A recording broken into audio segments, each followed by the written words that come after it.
అంతకుముందు వీడియోలో మీకు చూపించే ఉంటాయి కదా! మన అల్బినో పేరు ఇది. 11, 12 ఎగ్స్ పెట్టినయి. అప్పుడే చెప్పాను అందరికీ. ఈ 12 ఎగ్స్ కాదు కదా! ఇది సరిగ్గా అసలు ఎగ్స్ మీదే కూర్చోలేదు. ఇన్ని ఎగ్స్ పెట్టినప్పుడు సరిగ్గా ఎగ్స్‌ని హ్యాచ్ చేయలేదని.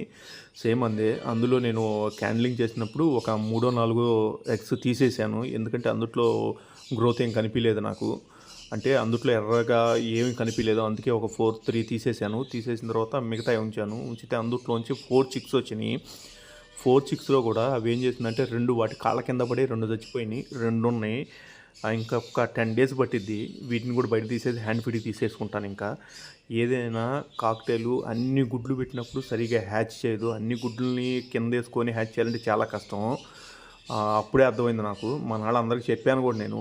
ఇందుట్లో గట్టిగా తీస్తే 4, 5 తీసిద్ది అని. సేమ్ అంతే జరిగింది. ఇది మామూలుగా ఇది మూడో క్లచ్చో, నాలుగో క్లచ్చో. ప్రతిసారి ఇది 6 ఎగ్స్ పెట్టిద్ది. 4, 5 బేబీస్‌ని తీస్తా ఉండిద్ది. మంచి పేరండి ఇది.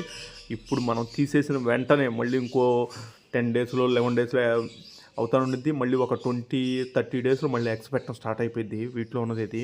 మంచి నా బ్రీడింగ్ పేరు ఇది అల్బినో. చూడటానికి అంత క్వాలిటీగా కనిపియదు కానీ ఎగ్స్ మాత్రం, చిక్స్ మాత్రం భలే తీస్తా ఉండిద్ది ఇది.